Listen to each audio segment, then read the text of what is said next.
దేవుని పరిశుద్ధ నామానికి మహిమ కలుగునుగాక. వాక్యాన్ని వీక్షిస్తున్న మీ అందరికీ ప్రభు పేరిట నా నిండు వందనాలు తెలియచేస్తూ ఉన్నాను. ఈరోజు స్వతంత్రము మనకు వచ్చినటువంటి రోజు. 79 సంవత్సరాలు దగ్గరగా గతించిపోయి 80వ సంవత్సరంలోనికి బ్రిటిష్ వారు మన మీద అనేక విధాలుగా హింసిస్తున్నప్పుడు అనేక మంది మరి వారి చేత విడుదల కలిగినట్లుగా మనం చూస్తాం. మహాత్మా గాంధీజీ, సుభాష్ చంద్రబోస్, అల్లూరి సీతారామరాజు, ఇంకెందరో యోధులు వారి ప్రాణమును ప్రణంగా పెట్టి మనకు స్వతంత్రాన్ని తీసుకుని వచ్చారు. అందుకే ఈరోజు స్వేచ్ఛగా మనం ఉండగలుగుతున్నాం. అలాగే పరిశుద్ధ గ్రంథంలో నుంచి నేను ఒక విలువైన వాక్యాన్ని మీ కొరకు తెలియచేయాలని ఆశపడుతూ ఉన్నాను.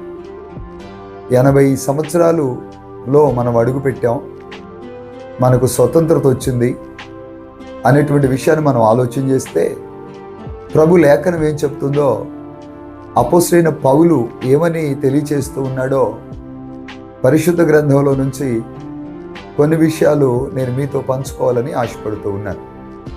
కొరింథీయులకు రాసినటువంటి 2వ పత్రికలో ఒక శ్రేష్టమైనటువంటి వాక్యాన్ని నేను తెలియచేస్తాను. కొరింథీయులకు రాసిన 2వ పత్రిక 3వ అధ్యాయము 17వ వచనాన్ని నేను చదువుతున్నాను. ప్రభు యొక్క ఆత్మ ఎక్కడ ఉండునో అక్కడ స్వాతంత్రము ఉండును. పౌలు అంటాడు, దేవుని యొక్క ఆత్మ ఎక్కడుంటుందో అక్కడ స్వతంత్రత ఉంటుంది అని మాట్లాడుతున్నాడు.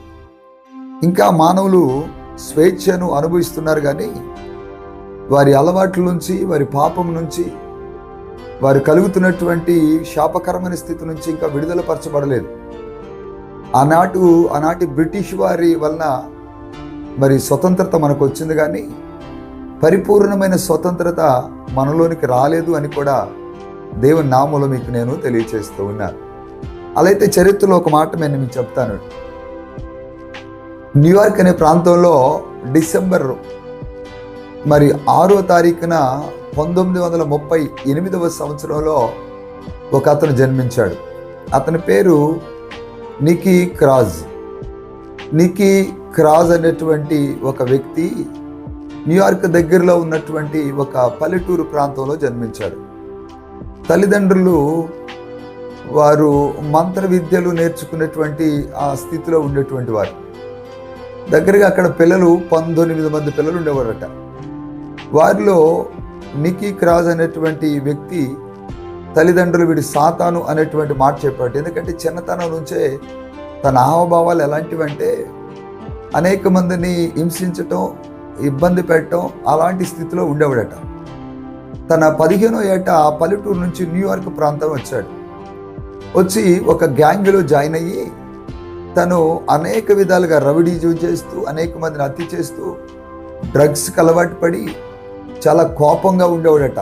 అలాంటి స్థితిలో తన జీవితం మగ్గిపోతూ ఉంది.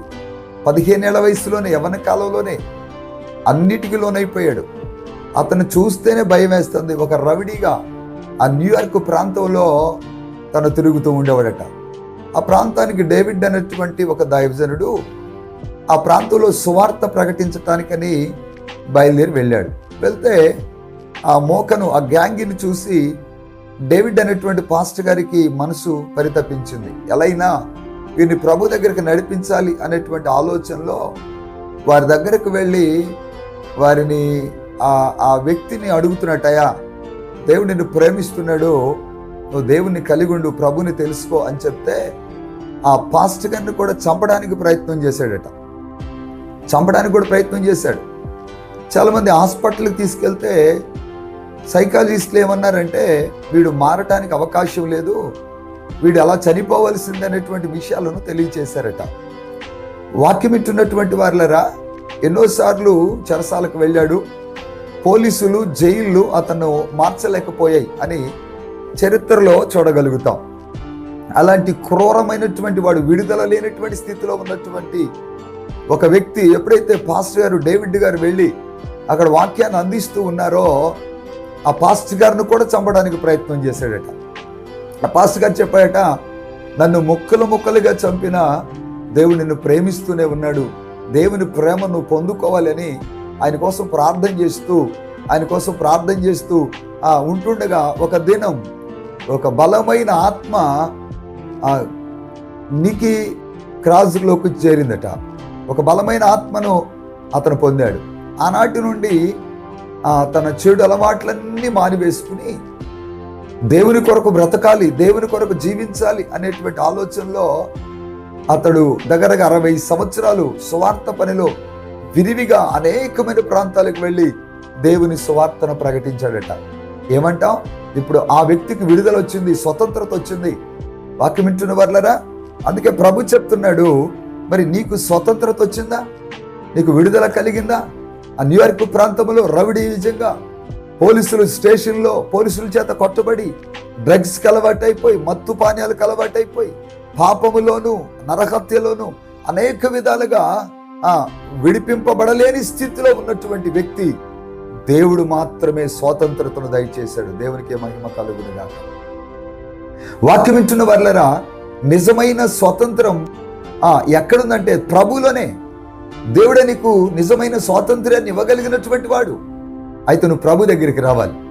ఆ వ్యక్తి కూడా ఆనాటి ప్రభు దగ్గరికి వచ్చాడు కాబట్టే దేవుని నామములో దేవుడు అద్భుతంగా దీవించాడు, అద్భుతంగా ఆశీర్వదించాడు. పౌలు గలతీలకు రాసిన పత్రికలో ఒక శ్రేష్టమైనటువంటి మాటను తెలియచేస్తూ ఉన్నాడు. గలతీలకు రాసిన పత్రిక 5వ అధ్యాయము 1వ వచనం, ఈ స్వాతంత్రము అనుగ్రహించి క్రీస్తు మనలను స్వాతంత్రులుగా చేసి ఉన్నాడు కాబట్టి మీరు స్థిరముగా నిలిచి మరలా దాస్యమును కాడి కింద చిక్కుకొనుకుడి. క్రీస్తు మనలను స్వతంత్రులుగా చేశాడు. ఇంక మరలెప్పుడు పాపంలోకి వెళ్ళకూడదు. దేవుడికి విడుదల కలుగు చేశాడు, విడిపించాడు. స్వాతంత్ర్యాన్ని దేవుడిని కలుగు చేశాడు. అది నిజమైన స్వాతంత్ర్యం. పాపము నుండి, శాపము నుండి, నాశనకరమైన స్థితిలో నుంచి దేవుడు ఒక మనిషిని విడిపిస్తే అతడు స్థిరముగా నిలిచి ప్రభు కొరకు అతని జీవితం ఉండాలి అని దేవుడు కోరుకుంటున్నాడు. అది నిజమైన స్వాతంత్రం.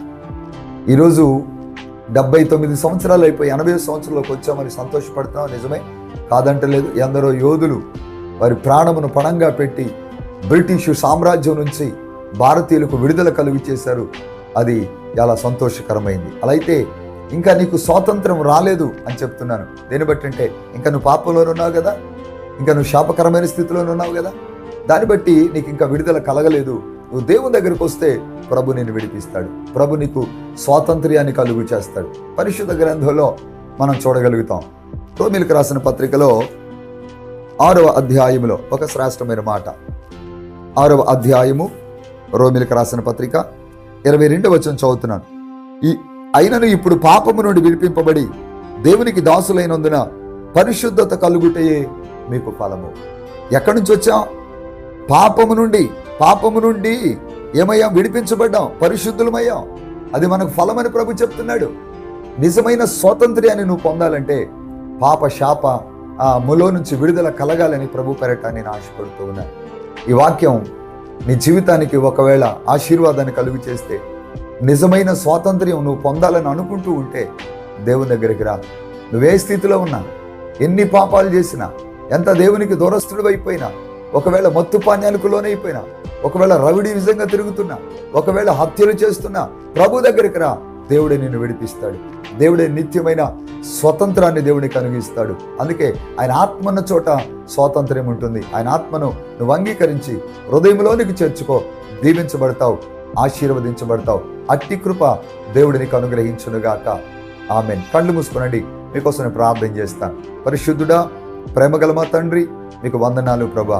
నిజంగా మా భారతదేశానికి నిజంగా 79 సంవత్సరాలు అయిపోయి 80వ సంవత్సరంలో మరి ఈ స్వాతంత్ర దినోత్సవాన్ని అనేకమైనటువంటి చోట్ల జరిగించుకుంటూ ఉన్నాం. కానీ నిజమైన స్వాతంత్రం మాకు రాలేదు. ఇంకా పాపములోనే, శాపములోనే, నాశనకరమైన స్థితిలోనే ప్రభా నీకు దూరంగా జీవిస్తూ ఉన్నాం. ఎవరైతే నీ దగ్గరికి వస్తారో వారికి నిజమైన స్వాతంత్రం ఇస్తానని పౌలు గారి ద్వారా మీరు మాట్లాడారు ప్రభా. అలాంటి స్థితిలో బిడ్డలను విడిపించండి, విడుదల కలుగు చేయండి. మీ కొరకు బ్రతికే భాగ్యాన్ని, కృపను పరిపూర్ణంగా చాలినంతగా మీరు వారికి అనుగ్రహించమని ప్రార్థన చేస్తున్నాను. ప్రభు నీకు స్తోత్రాలు.